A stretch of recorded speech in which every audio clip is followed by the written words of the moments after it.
अस्सलाम वालेकुम, खुशामदीद, सुबह खैर तमाम देखने वालों को। प्रोग्राम है गुड मॉर्निंग कराची और मैं हूं आपका मेज़बान मोहम्मद यासिर। नाज़रीन, प्रोग्राम में अपने मुख्तलिफ उमूर पर गुफ्तगू होती है, मुख्तलिफ मसाइल के हवाले से प्रोग्राम में बात करते हैं और आपके सवालात को प्रोग्राम में शामिल किया जाता है। सबसे पहले तो शुक्रिया उन लोगों का जो प्रोग्राम देखते हैं, पसंद करते हैं और अपनी आरा हमें भेजते हैं। बहुत सारे आपके सवालात मौसूल होते हैं, उसमें कुछ सेहत के हवाले से होते हैं, कुछ माशरती मसाइल के हवाले से होते हैं और उसमें बड़ी तादाद जो सवालों की होती है वो माशी मसाइल के हवाले से होती है। तो कोशिश हमेशा से हमारी यही रही कि ज़्यादा से ज़्यादा अवामी मसाइल को उजागर किया जाए और ऐसे ही मौज़ूआत को ज़्यादा से ज़्यादा प्रोग्राम में ज़ेर बहस लाया जाए। पिछली जो हमारी नशस्त रही उसमें भी कुछ यही मामलात ज़ेर बहस आए, जिसमें माशी मामलात और माशरती मामलात ज़्यादा हमने डिस्कस किए। साथ ही कुछ इस वक्त जो जारी सूरत हाल है उसके हवाले से लोग अपने ख़दशात का इजहार कर रहे हैं और हमारी भी यही कोशिश है कि ऐसे ही मामलात पर ज़्यादा से ज़्यादा प्रोग्राम में बात की जाए। और दूसरी बात जो लॉकडाउन के हवाले से है उसके ऊपर बात करनी इस वक्त ज़रूरी है। लॉकडाउन का नफाज एक दफ़ा फिर हुआ। कोरोना वायरस की जो तीसरी लहर है उसकी शिद्दत में पहले से ज़्यादा इजाफा हुआ है और अब ये नागुज़ीर हो गया कि जो बाज़ार और दीगर जो हमारे इदारे हैं उनके औकात कार में जो वो कमी की जाए। ये हुकूमत के सोचने का तरीका है। उनको बज़ाहिर ये लगता है कि अगर वर्किंग आवर्स कम कर दिए जाएंगे, बाज़ारों के जो मामलात हैं उसमें अगर तब्दीली लाई जाएगी तो यकीनी तौर पर जो कोरोना के बढ़ते हुए केसेस हैं उसमें कमी वाक़ई हो सकती है, ऐसा उनका सोचना है। बहरहाल लोगों का जो नज़रिया है, सोचने का तरीका है वो हुकूमत से थोड़ा मुख्तलिफ है। उनका ये ख्याल है कि अगर वक्त में कमी की जाएगी तो फिर ये जो रश का जो एक एलिमेंट है जिसकी वजह से कोरोना वायरस बढ़ रहा है उसमें इजाफा होगा, वो जो कि किसी हद तक सही है। लेकिन अब हुकूमत के पास कोई चारा नहीं है, कोई रास्ता नहीं है। ठीक है, जो इक़दाम किए जा रहे हैं लेकिन उससे कहीं ना कहीं इख्तलाफ ज़रूर है, लेकिन इस वक्त मसला एक ही है और चैलेंज एक ही है कि किसी भी तरह ये जो कोरोना के जो बढ़ते हुए केसेस हैं इनको कम किया जाए। बहरहाल देखते हैं कि कोशिशें किस तरह रंग लाती हैं। और दूसरी तरफ एक और बड़ा अहम मसला जो हुकूमत वक्त के लिए है वो ये कि जो वैक्सीनेशन का जो सिलसिला है उसको जल्द से जल्द जो है पाए तकमील तक पहुँचाया जाए। इसलिए गुजारिश बार बार ये की जा रही है और एक बात जिसका तज़किरा करना सबसे ज़्यादा ज़रूरी है वो ये कि खुदारा जो सोशल मीडिया के ऊपर, व्हाट्सएप ग्रुप्स के ऊपर और मुख्तलिफ फोरम्स के ऊपर ये जो अफवाहों का एक सिलसिला जारी है वैक्सीनेशन के हवाले से कि कहीं कोई शख्स जो है वो आपको मकनातीस लगा कर दिखा रहा है, कहीं कोई शख्स उसे बल्ब जला कर दिखा रहा है, ये अब ये समझ लीजिए कि ये सब गिमिक हैं। और ये जिस तरह साजिशें हमारे ख़िलाफ़ हो रही हैं, पाकिस्तान से बाहर बैठ के कुछ लोग ये सारे मामला जानते बूझते इसको ख़राब करना चाहते हैं, ये उन्हीं की कोशिशें हैं और ये सब कुछ वहीं से किया जा रहा है। तो पहले तो ये तसल्ली कर लीजिए कि अगर आपको अभी भी ये गुमान है या अभी भी ख़दशा है कि ये किसी किस्म की साजिश है, तो ऐसा बिल्कुल नहीं है। पूरी दुनिया में ये सिलसिला जो है तकरीबन मुकम्मल हो चुका है। वही वैक्सीनेशन जो आपको यहाँ पर लगाई जा रही है पूरी दुनिया में लगाई जा चुकी है। उसमें सारे मालिक शामिल हैं, दुनिया के बड़े मालिक जो बड़ी मौशी ताकतें समझी जाती हैं, वहाँ पर ये अमल जो है वो वैक्सीनेशन का तकरीबन मुकम्मल हो चुका है। और अब वो उसके अगले स्टेज पे हैं कि जो कम उम्र बच्चे हैं उनको भी वैक्सीनेशन का जो सिलसिला उन्होंने शुरू कर दिया है। तो ऐसी कोई बात नहीं है, ना वहाँ पर कोई इस तरह का मौजूद ज़ेर बहस आया। और जो दीगर खदशात हमारे हमेशा से रहे हैं, वो चाहे पोलियो वैक्सीन के हवाले से या किसी भी वैक्सीन के हवाले से, वो बिल्कुल भी नहीं है। आप खुद थोड़ी सी तहकीक करने की कोशिश कीजिए ताकि आपको जो वो इल्म हो सके कि ये जो मामलात हैं ये क्यों किए जा रहे हैं और वैक्सीनेशन करती क्या है। थोड़ा सा इसके बारे में अगर तहकीक करेंगे तो यकीनन जान जाएंगे कि ये इंसानियत की बका के लिए और आपके तहफ़्फ़ुज़ के लिए। और सबसे पहले तो ये चीज़ अपने दिमाग में क्लियर कर लीजिए। दूसरी चीज़ जो यहाँ पर हो रहा है उसके हवाले से शिकायत मौसूल हो रही है। एक तो बड़ा मसला ये है शहर कराची में रहने वालों का कि यहाँ कोई एक मसला हो तो जिसके ऊपर बात की जाए, मसाइल का एक अंबार है। अब गर्मियों का जब सिलसिला शुरू होता है तो गर्मियों के सिलसिले के साथ ही, अच्छा ये मैं बार बार इस बात को दोहराता हूँ, ये समझ लीजिए कि शहर कराची में अब साल के 12 महीने ही क्योंकि गर्मियाँ रहती हैं, तो एक मसला जो ख़ास तौर पे पीक सीज़न जिसको हम कह लेते हैं, मई, जून, जुलाई, अगस्त और ये सितंबर तक ये सिलसिला जाता है यहाँ पर क्योंकि बिजली की डिमांड बढ़ जाती है, तो इसी को बुनियाद बना कर फिर बिजली की तकसीम कार कंपनी इस शहर के ऊपर मुसल्लत है, वो लोड शेडिंग का सिलसिला जो है वो शुरू कर देती है। और हमारी बड़ी बदकिस्मती ये है कि इस मुल्क में क्योंकि कोई चेक एंड बैलेंस नहीं है, कोई अकाउंटेबिलिटी नहीं है, माजरत के साथ, लेकिन ये बात बड़ी तल्ख और सच्ची है कि क्योंकि ये सारा सिलसिला नहीं है, इस वजह से जो जो करना चाहे कोई भी कंपनी वो यहाँ पर बिल्कुल मादर पितर आज़ाद है और वो कर सकती है। इस वक्त लोगों के लिए बड़ी ज़हनी अज़ियत है। एक तो ये कि उनको घरों पर महसूर किया जा रहा है, और दूसरा ये वज़ीर आला साहब तक ये ज़रूर गुजारिश जो है वो पहुँच जाएगी कि इस वक्त लोगों के लिए बड़ा मसला है, क्योंकि आप इसके ऊपर ज़ोर दे रहे हैं, आपने पुलिस को सड़कों के ऊपर छोड़ दिया है, वो दंदनाते घूम रहे हैं और लोगों को पाबंद कर रहे हैं कि वो घरों पर महसूर रहें। लेकिन घरों पे सूरत हाल ये है कि यहाँ पे कहीं 8 घंटे, कहीं 10 घंटे, कहीं 12 और कहीं इससे भी ज़्यादा लोड शेडिंग का सिलसिला जारी है। अब जब ये बात उनसे पूछी जाती है, पहले तो वो कोशिश करते हैं हद्दुल इम्कान के मीडिया से जो है वो दूर रहें, और कहीं अगर वो रब्ता कर भी लेते हैं तो बेबुनियाद और ऐसी बातें करती हैं जो समझ में ना आए। मतलब कि कोई टेक्निकल वजूहात की वजह से, कोई तकनीकी ख़राबी की वजह से लोड शेडिंग हो रही है, या किसी इलाके में फ़ॉल्ट आया है जिसकी वजह से जो बिजली नहीं है, वो ये लफ्ज़ जो हम लोड शेडिंग इस्तेमाल करते हैं ये मानने के लिए तैयार नहीं होते कि कहीं पे लोड शेडिंग की जा रही है। हाँ, जवाब ये आता है कि जनाब वो टेक्निकल फ़ॉल्ट की वजह से बिजली जो है वो इस इलाके में फ़राहम नहीं की जा रही। अब ये कोई पूछे कि ये जो तकनीकी ख़राबियाँ हैं इसको दूर करना किसकी ज़िम्मेदारी है, और अगर ये तकनीकी ख़राबियाँ 12-14 घंटे रोज़ाना की बुनियाद पर अगर होती रहेंगी और हर रोज़ होंगी, तो इसकी ज़िम्मेदारी किसके ऊपर आयद होती है? आप इसको चाहे तकनीकी ख़राबी कह लीजिए, कुछ सिस्टम में फ़ॉल्ट कह लीजिए, कोई टेक्निकल एरर कह लीजिए, लेकिन इसका ख़मियाज़ा एक एंड यूज़र को, एक आम आदमी को भुगतना पड़ता है। और जैसे मैंने अर्ज़ किया, क्योंकि यहाँ पर कोई अकाउंटेबिलिटी नहीं है, कोई यहाँ पर सिस्टम मौजूद नहीं है, अभी तक ये तय नहीं हो सका कि ये जो तकसीम कार कंपनी है किसके मातहत काम करती है, किसको जवाबदेह है। अभी तक यही मामला जो है वो उलझाव का शिकार है। तो ये मामला जो बिजली की फराहमी को यकीनी बनाना, इनकी अकाउंटेबिलिटी, इनके सारे मामलात को चेक करना, इन्होंने जिस मत में बिलिंग की है इसको आवाम के सामने लेकर आना, ये अभी तक समझ में नहीं आता है कि आम आदमी को कि किसकी ज़िम्मेदारी है और किसको ये जवाबदेह हैं। इस मुल्क में अदालतों के हुक्म मौजूद हैं, सब कुछ मौजूद है, लेकिन इसके बावजूद भी जो है इसके ऊपर कोई अमल दरामद नहीं होता। और वो जो कंटेम्प्ट ऑफ कोर्ट की हम बात करते हैं, जिसके ऊपर बड़ी सख्त सज़ाएँ होती हैं, वो यहाँ पर जो है वो लागू नहीं होता। ऐसा क्यों नहीं होता, ये समझने से हम कासिर हैं। तो जनाब ये एक बहुत बड़ा मसला है शहर कराची में रहने वालों के लिए। तो गर्मी की बात हो रही थी, बिजली की लोड शेडिंग की बात हो रही थी, तो ये एक बहुत बड़ा मसला है। हमारे देखने वाले, हमारे प्रोग्राम के रेगुलर व्यूअर हैं, उन्होंने हमें ये बात लिख कर भेजी बज़रिया सोशल मीडिया कि जनाब ये आप ज़रूर इनसे पूछें कि अगर आप घरों में लोगों को महसूर करने की बात करते हैं, ये शहर कराची, ये जो दुनिया का जो चंद एक बड़े शहर हैं उसमें ये अपनी जगह जो है वो रखता है, और बड़ी डायनामिक्स मुख्तलिफ है। यहाँ पर जिस तरह के घर और मकानात बने हुए हैं, एक तो वैसे ही बहुत ज़्यादा कंजस्टेड ये शहर हो चुका है, और जिस तरह की तामीरात हैं, फिर हवा का सही गुज़र ना होना, और गर्मी की वजह से मौसम में जो तग़य्युराती तब्दीलियाँ हो रही हैं उसकी वजह से बहुत ज़्यादा जो है वो परेशानी का लोगों को सामना है। गर्मी है, हब्स है, हवाओं का रुक जाना, ये सारी चीज़ें उसके अंदर शामिल हैं। और उसके साथ साथ अगर लोड शेडिंग का सिलसिला जारी रहेगा तो फिर लोगों के लिए बड़ा मुश्किल होगा कि वो घरों पर महसूर रहें। तो ये एक बहुत बड़ा मसला है, इसको ठीक करने की अशद ज़रूरत है। अच्छा, अब मामला बहुत सारे जिसके ऊपर गुफ्तगू आज हमने करनी है, खुलकर हम बात करेंगे, और हमारी कोशिश ये होगी जो प्रोग्राम देखने वाले हैं हमारे, वो आज प्रोग्राम में पार्ट लें और प्रोग्राम में शामिल हों और अपनी राय का इज़हार करें इन्हीं मसाइल के हवाले से, या इससे अगर मिलते जुलते अगर मसाइल हैं तो ज़रूर आज प्रोग्राम में कॉल करके अपनी राय का इज़हार करें। बात होगी आज कुछ इकॉनमी के हवाले से, क्योंकि बजट अब करीब है, और बजट के अंदर क्या होने जा रहा है एक आम आदमी के लिए बड़ी तशवीश है उसे, कि रोज़ाना की बुनियाद पर जिस तरह के फ़ैसले हो रहे हैं, और रोज़ाना ही बजट एक पेश किया जा रहा है, कोई ऐसी चीज़ शायद नहीं बची अशिया खुर्द-ओ-नोश की जिसकी कीमतों में रोज़ाना की बुनियाद पर इजाफ़ा नहीं हो रहा।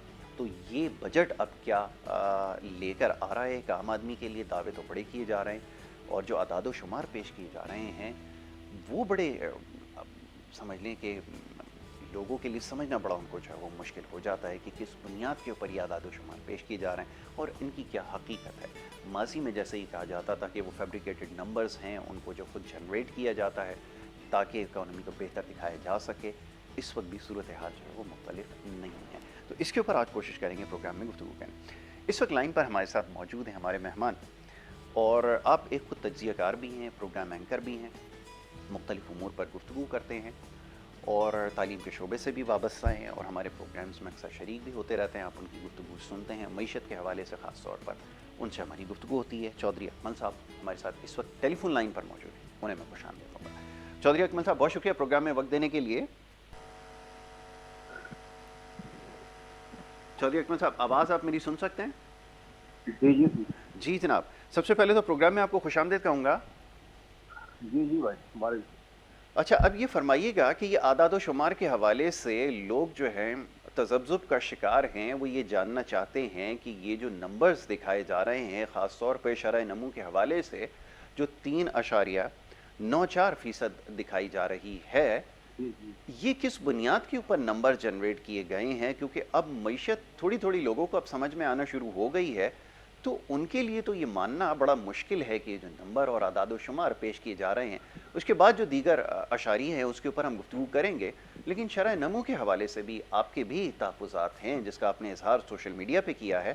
میں چاہوں گا اس کے حوالے سے تھوڑی سی گفتگو کیجیے. جی سب سے پہلے تو یاسر بھائی بہت شکریہ پروگرام میں لینے کا. جی اچھا, میں تھوڑا سا جی ڈی پی ہے اس کے حوالے سے آپ کو بتانا چاہوں گا جی جی کہ یہ جو کمپیریزن اس کا کیا جا رہا ہے نا, یہ کیا جا رہا ہے مالی سال 2020 سے.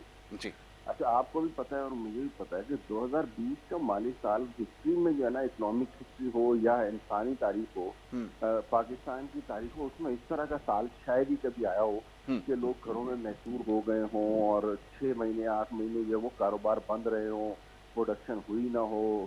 ٹھیک ہے نا. جی تو اس سال میں ان کا جی ڈی پی انہوں نے -0.4% گروتھ دکھائی. مطلب یہ کہ جتنا انہوں نے یہ شو کیا تھا کہ جتنا 2018 میں جی ڈی پی تھا, کم و بیش جی ڈی پی اتنا ہی ہے 2020 میں. بالکل ٹھیک. اب آتے ہیں ہم 2021 کی طرف. تو میں اگر اپنی ذاتی مثالیں دوں کہ میں پچھلے سال جب میں 6 مہینے بیمار پڑا رہا, میں کوئی کام بھی نہیں کر سکتی, تو اس سال میں میری انکم تھی 10 لاکھ. ٹھیک ہے, جبکہ میں 30 لاکھ روپے سالانہ کمانے والا بندہ ہوں. جی اور اگلے سال جب 2021 آتا ہے تو اس میں چیزیں جو ہے نا نارملائز کی طرف آ جاتی ہیں. آپ کو بھی پتہ ہے جون کے بعد سے جو ہے وہ چیزیں نارملائزیشن کی طرف آنا شروع ہو گئی تھی اور انڈسٹری وغیرہ تھرو آؤٹ چل رہی ہے اس کے بعد. ٹھیک ہو گیا. تو اب اس فگر سے یعنی جو جس سال میں نے 10 لاکھ روپے کمائے ہیں, اس سے میں اگر لاکھ روپے یا 1.5 لاکھ روپے زیادہ کما لوں ایک ایسے سال میں جس میں میں پورا سال کام کروں, میری پوری ایکٹیویٹی ہو, میری پوری انرجی ہو, اور اس کے بعد میں کلیم کروں کہ میری تو بہت زبردست پرفارمنس ہے, تو یہ 3.9% گروتھ کے پیچھے بھی یہی حقیقت ہے میرے بھائی. آپ اگر کمپیئر کرنا چاہ رہے ہو اس جی ڈی پی کے فگر کو, تو ابھی ہم 2019 کے فگر میں بھی نہیں آئے. ہمارا جی ڈی پی ابھی بھی 2019 سے کم ہے, 2018 سے کم ہے. تو یہ کہنا کہ گروتھ ہوئی ہے, بھائی ایک 10 سال سے 2020 سے تو گروتھ ہے نا, اس میں تو کوئی مطلب دو رائے نہیں ہے نا. آپ بھی مانیں گے کہ بھائی 2020 میں جو حالات تھے وہ 2020 سے 2021 میں امپروومنٹ تو آئی ہے, لیکن کیا یہ امپروومنٹ آئیڈیل ہے, کیا یہ امپروومنٹ ایکسیپٹیبل ہے؟ تو نہیں ہے. کسی کو یہی وجہ ہے کہ حکومتی لوگ یہی کہہ رہے ہیں کہ جی گروتھ ہے گروتھ ہے گروتھ. او بھائی گروتھ تو ہے, لیکن گروتھ جو ہے وہ کس سال سے آپ کمپیئر کر کے کر رہے ہو. تو یہ وجہ ہے کہ گروتھ ہوئی بھی ہے اور نظر بھی نہیں آ رہی. اچھا, ایک چیز اور جس کا تذکرہ کیجئے گا کہ جو سائز آف دی اکانومی ہے اس کے مطابق ہے آپ کی گروتھ, یہ ابھی آپ نے خود اس کی نشاندہی کی, یہ بڑا ضروری ہے. اب وہ چیز تو ساری نظر انداز کر دی گئی ہے, اور یہ بظاہر جو آپ کی جو گروتھ آئی ہے 3.94% کے قریب جو آپ نے دکھائی ہے, اس کو یہ ایکسیپشنل سمجھ رہے ہیں, یہ ایک بڑی کمال بات ہے. اچھا نہیں نا یاسر بھائی, اصل میں یہی تو میں کہہ رہا ہوں, 3.94 کو آپ کمپیئر کس سے کر رہے ہیں؟ ہاں یہ بھی تو ضروری ہے. بس ایئر سے کیوں کمپیئر کر رہے ہو آپ 2018 سے کرو, 19 سے کرو, پھر مجھے بتاؤ کتنی گروتھ ہے. الٹا ڈکلائن ہے ابھی بھی ان ٹرمز آف نمبرز, ہم نہیں بڑھے. اچھا, اس کے بعد آپ آ جائیں دیگر جو آپ بات کریں تو دیگر جو معاشی اشاریے ہیں, انڈسٹریل گروتھ ہے, ایگریکلچرل گروتھ ہے, اور سر ایکسپورٹس کی بات کر لینا. ایکسپورٹس کے اوپر اس وقت تو سارا جو لڈیاں ڈل رہی ہیں وہ ایکسپورٹس کے اوپر ڈل رہی ہیں نا. ایک یہ ریکارڈ آپ کی ایکسپورٹ کا بھی میں آپ کو بتا دوں. جی ضرور بتائیے. میری نوٹ کر لیں, پچھلے 6 مہینے سے جو ہے نا ایکسپورٹ جو ہے وہ ₹7 اضافہ نہیں ہو رہا. آپ کا ٹریڈ ڈیفیسٹ پچھلے 6 مہینے سے بڑھ رہا ہے, کم نہیں ہو رہا. ابھی بھی ٹریڈ ڈیفیسٹ کا جو فگر ہے وہ جنوری, فروری, مارچ, اپریل, مئی کا اٹھا لیں, اس میں جس ریشو سے آپ کی ایکسپورٹس بڑھ رہی ہیں امپورٹ اس سے ڈبل پیمانے سے بڑھ رہی ہے. اس وقت آپ کا جو ٹریڈ ڈیفیسٹ ہے وہ ٹوٹل ایکسپورٹ سے تجاوز کر چکا ہے. اب یہ بات آپ کو کوئی بھی نہیں بتائے گا کہ اگر میرا ٹریڈ ڈیفیسٹ فرض کرے 2 لاکھ روپے ہے تو میری ایکسپورٹ جو ہے وہ 1,90,000 ہے. بالکل ٹھیک تو ہے. یہ اوور آل پورے سال کی جب بات کر رہے ہیں تو وہ تو ظاہر ہے, میں کہہ رہا ہوں نا بھائی پچھلے سال کی تو گروتھ ہوگی نا, کہ جب چاہے وہ ایکسپورٹ ہو یا کوئی بھی چیز ہو 2019 سے تو ہوگی اس میں بالکل ٹھیک, بالکل لیکن ٹھیک ہے. پرابلم یہ ہے کہ آیا کہ اس میں کس قسم کا ٹرینڈ ہے. ٹرینڈ آپ دیکھیں جی ڈی پی میں سوری ٹریڈ ڈیفیسٹ ہے اس میں اضافے کا ٹرینڈ چل رہا ہے پچھلے 6 مہینے سے. ہاں اگر اوور آل ایئر کا فگر نکال لیں گے وہ 2019 کے مقابلے میں یا 18 کے مقابلے میں شاید اوپر ہو, لیکن اس وقت جو ٹرینڈ ہے انفلیشن میں اضافے کا ٹرینڈ ہے, آپ کے ٹریڈ ڈیفیسٹ میں اضافے کا ٹرینڈ ہے, اور جو کرنٹ اکاؤنٹ ہے اس میں گھاٹے کا ٹرینڈ ہے. لیکن کرنٹ اکاؤنٹ میں آپ بس صرف اس وجہ سے گئے ہو کہ آپ کی ایف اے ٹی ایف کی وجہ سے آپ کی فورن ریمیٹنسز میں اضافہ ہوا ہے جس کا کریڈٹ یہ گورنمنٹ لے رہی ہے. حالانکہ ایسا نہیں ہے, آپ کی جو remittance foreign direct investment I R R تھا اور یہ تھا اور وہ تھا وہ 2019 سے بھی کم ہے آپ کی. جو سب سے چیف فیکٹر ہوتی ہے اکنامک گروتھ کا وہ آپ کی کم ہوتی جا رہی ہے. اور ریمیٹنسز تو ایک ٹیمپریری فگر ہے نا بھائی, کہ کل کو وہاں کے اکانومی کے حالات بہتر ہوں گے تو اس کے بعد ریمیٹنسز جو ہے وہ دوبارہ ایک لیول پہ آ جائیں گے, پھر آپ کیا گروتھ دکھاؤ گے. بالکل ٹھیک ہے. اچھا, میں جن اشاریوں کی بات کر رہا ہوں اس کے اوپر یہ شاید بات کرنے کے لیے تیار نہیں ہے, میں تو ایک بڑا چھوٹا سا اس کا اسٹوڈنٹ ہوں. میں یہ جاننا چاہ رہا تھا کہ آپ کے خیال میں کہ جو پرائیویٹ بینک سے جو کریڈٹ آف ٹیک ہے اس کے نمبرز میں کچھ اضافہ ہوا, پرائیویٹ سیکٹر کے اندر کوئی ایکسپینشن ہوئی, اور جو بیسک انڈیکیٹرز ہوتے ہیں جس سے بڑی اکانومیز اپنی پروگریس چیک کرتی ہیں اس میں جابس کریشن کے حوالے سے انڈیکیٹرز ہوتے ہیں, اس اینڈ کے اوپر کیا کام ہوا ہے, وہ جو ریئل اکنامک انڈیکیٹرز جن کو ہم کہتے ہیں اس کے اوپر کیا پروگریس نظر آئی ہے, یہ تو ذرا بتائیے.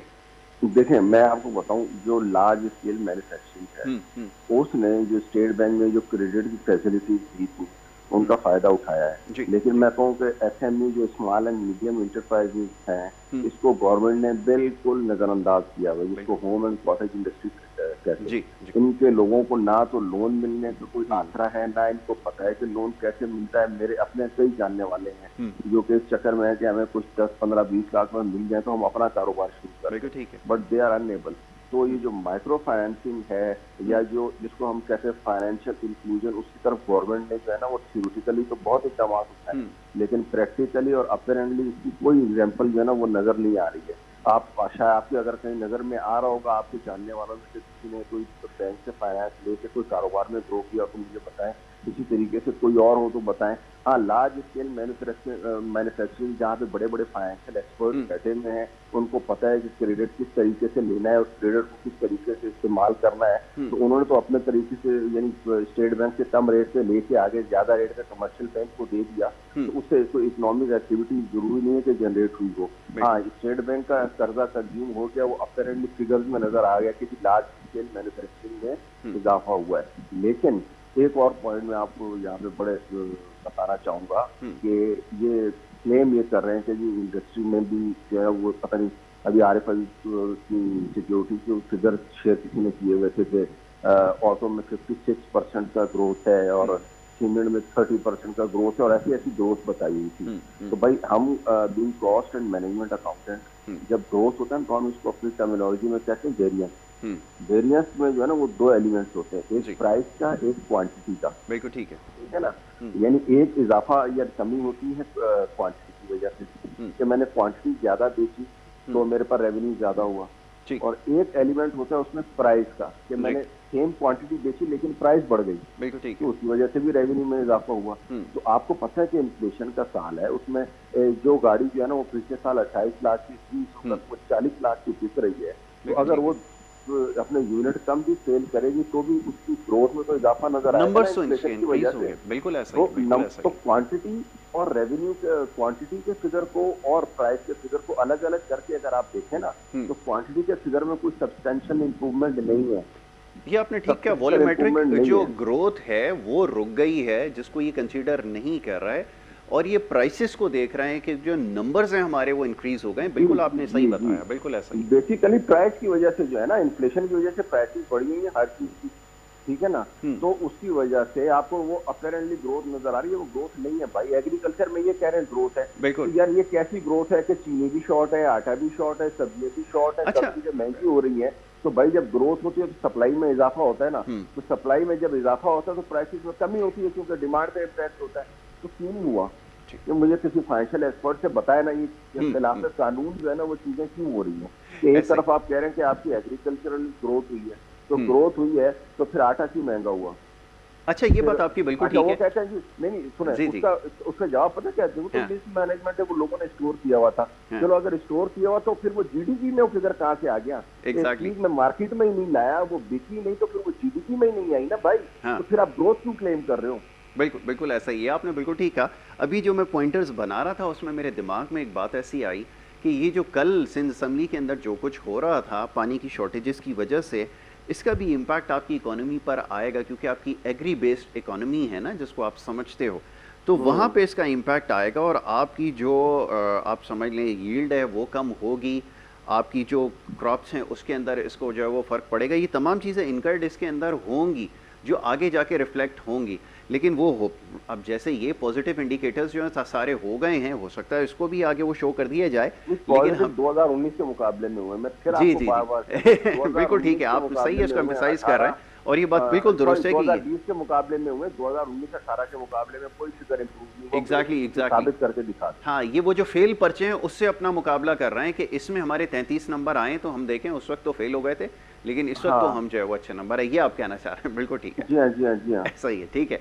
अकमल भाई, thank you so very much, बहुत शुक्रिया। और ये बड़ा डिटेल टॉपिक है, इसके ऊपर इंशाल्लाह आपको ज़हमत देंगे, तफसीलन इसके ऊपर गुफ्तगू करेंगे, क्योंकि इकॉनमी के हवाले से जब हम बात करते हैं, मईशत के हवाले से, तो बहुत सारे उसके पहलू हैं जिसके ऊपर गुफ्तगू की जा सकती है और की जानी चाहिए। तो इंशाल्लाह इसके ऊपर गुफ्तगू आगे हमारी रहेगी और हमारे साथ मुख्तलिफ मेहमान यहाँ पर मौजूद होंगे जिनसे हम गुफ्तगू करेंगे इन सारे मामलात पर, ख़ास तौर पर जो मौशी मामलात हैं वो ज़रूर से बहस आएंगे। इस गुफ्तगू को ज़रूर सुनिए, अगर कोई बात समझ में नहीं आती तो उसके बारे में हमसे ज़रूर आप पूछें भी। हमारी ये आप समझ लें कोशिश होगी कि आपको इस बारे में बताएं, आगही पहुँचाएँ एक आम आदमी तक। यकीनन जो ये गुफ्तगू होती है उसमें बहुत सारी चीज़ें ऐसी होती हैं जो एक आम फहम आदमी के लिए उसको ये समझ नहीं आ सकती। तो यकीनन यही हमारी कोशिश होगी आगे के मामलात आपको समझाएं, ताकि आप ये समझ सकें कि जो मुल्क में पॉलिसी मेकर हैं, जो बैठ के 4-4 घंटे की प्रेस कॉन्फ्रेंसेस करते हैं और आगे भी ये करेंगे, तो ये अपनी अचीवमेंट जो जिस चीज़ को जो वो गर्दानते हैं वो एक्चुअली है क्या, ये आपको समझाने की कोशिश करेंगे। तो एक छोटी सी यहाँ पर ब्रेक हमें लेनी होगी और ब्रेक के बाद जब वापस आएंगे तो ये सिलसिला हमारा जारी रहेगा प्रोग्राम का, और कोशिश ये करेंगे कि आपकी कॉल्स को भी प्रोग्राम में शामिल करें ताकि आपसे भी जो है वो बात हो सके। तो ब्रेक की तरफ जा रहे हैं, वापस आएंगे, आप देखते रहें गुड मॉर्निंग कराची।